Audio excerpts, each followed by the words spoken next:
말씀 보겠습니다. 오늘 우리에게 주시는 하나님의 말씀은 마태복음 2장 1절에서 12절까지 말씀입니다. 한 절씩 교독하겠습니다. 헤롯 왕 때 예수께서 유대 베들레헴에 나심에 동방으로부터 박사들이 예루살렘에 이르러 말하되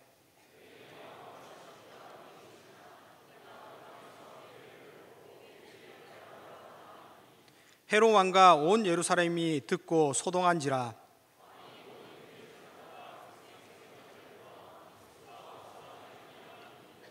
이르되 유대 베들레헴이오니 이는 선지자로 이렇게 기록된 바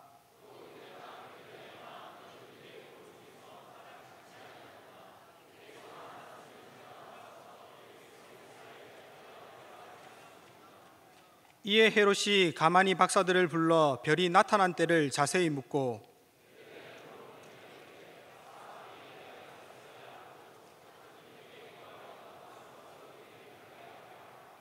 박사들이 왕의 말을 듣고 갈새 동방에서 보던 그 별이 문득 앞서 인도하여 가다가 악이 있는 곳 위에 머물러 서 있는지라. 집에 들어가 아기와 그의 어머니 마리아가 함께 있는 것을 보고 엎드려 아기께 경배하고 보배압을 열어 황금과 유향과 몰약을 예물로 드리니라.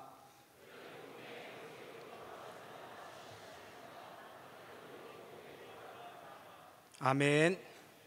이 시간 나는 무엇을 드릴까라는 제목으로 함께 말씀을 나누고자 합니다. 성도 여러분, 크리스마스가 무슨 뜻인지 알고 계십니까? 크리스는 그리스도를 뜻하고 마스는 미사, 경배를 뜻하는 것으로 예수님께 예배한다는 것입니다. 하지만 많은 사람들이 크리스마스가 무슨 날인지 알지 못하고 자신들을 위하여, 자기 자신을 위하여 그 시간들을 보내는 것을 보게 됩니다. 집집마다 캐롤송을 부르지만 예수님의 탄생은 어느새 사라지고 예수님의 자리에 산타가 차지하게 되었습니다. 예전에 저희 아들이 지금보다 조금 더 어릴 때 크리스마스가 다가오는 시기에 어린이집에서 여러 가지 노래를 배워왔는데 그때 즐겨 부르던 노래 중 하나가 바로 울면 안 돼, 울면 안 돼. 산타 할아버지는 우는 애들의 선물을 안 주신대요. 산타 할아버지는 모든 것을 알고 계신대라는 가사의 캐롤송이었습니다. 성도 여러분, 여러분은 이러한 가사를 들으면 어떤 생각이 떠오르시는지요? 저는 예수님이 아니라 산타 할아버지가 모든 것을 알고 계신다라는 가사를 들으면서 참으로 크리스마스의 진정한 의미를 잃어버리는 세상이 되었구나라는 생각이 들었습니다.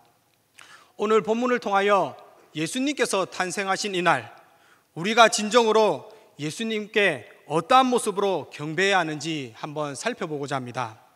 첫 번째로 우리가 예수님께 경배해야 할 모습은 어떠해야 하는가? 그것은 바로 우리의 시간을 드려야 합니다. 본문 1절에 보면 헤롯 왕 때에 예수께서 유대 베들레헴에서 나심에 동방으로부터 박사들이 예루살렘에 이르러 말하되. 당시 동방은 바벨론 지역으로 예상이 되는데 바벨론 지역에서 예루살렘까지는 약 1000km 정도로 부산과 서울의 2배 거리가 조금 넘는 거리였습니다.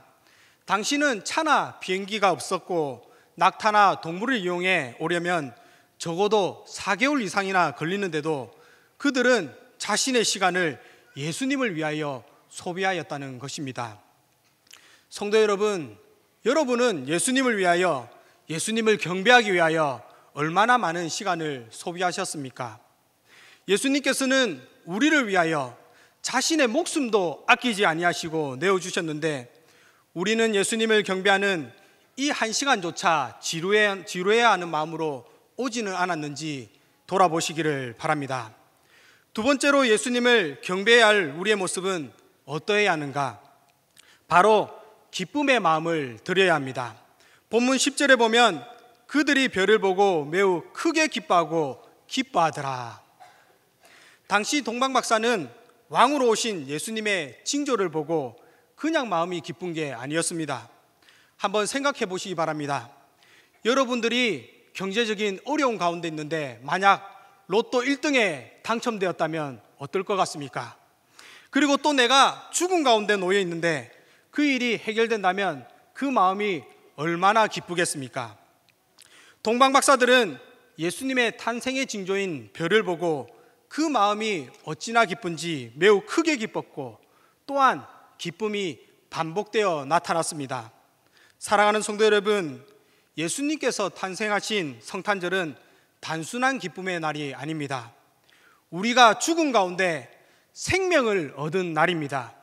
우리가 이를 생각할 때 예수님의 탄생이 어찌하니 기쁠 수가 있겠습니까? 따라서 예수님께서 탄생하신 이 성탄절, 우리에게 영원한 생명을 주시는 구원의 예수님께 감사하며 기쁨으로 경배하는 저와 여러분들이 되시기를 바랍니다.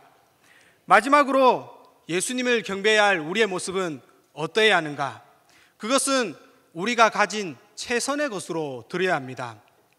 본문 11절에 보면 집에 들어가 아기와 그의 어머니 마리아가 함께 있는 것을 보고 엎드려 아기께 경배하고 보배압을 열어 황금과 유향과 몰약을 예물로 드리니라. 당시 동방박사들이 예수님께 드린 것은 아주 귀중한 것이었습니다. 황금은 지금도 그렇지만 그 당시에도 귀한 것으로 왕을 상징하는 것이었습니다. 또한 동방박사들은 유향을 드렸는데 유향은 향기 나는 기름으로 제사장이신 예수님을 나타내며 몰약은 예수님의 장례, 죽음을 준비하는 예물이었으며 이것들은 아주 값비싼 것이었고 귀한 것이었습니다.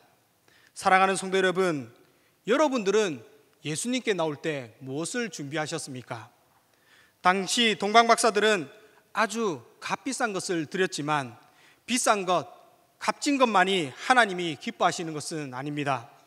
우리가 감사한 마음으로 드리는 것, 내가 드릴 수 있는 최선의 것이 될 때 하나님께서는 기뻐 받으신다는 사실을 명심하시고 우리의 구원자 되신 주님께 최선의 것으로 드리는 저와 여러분들이 다 되시기를 바랍니다.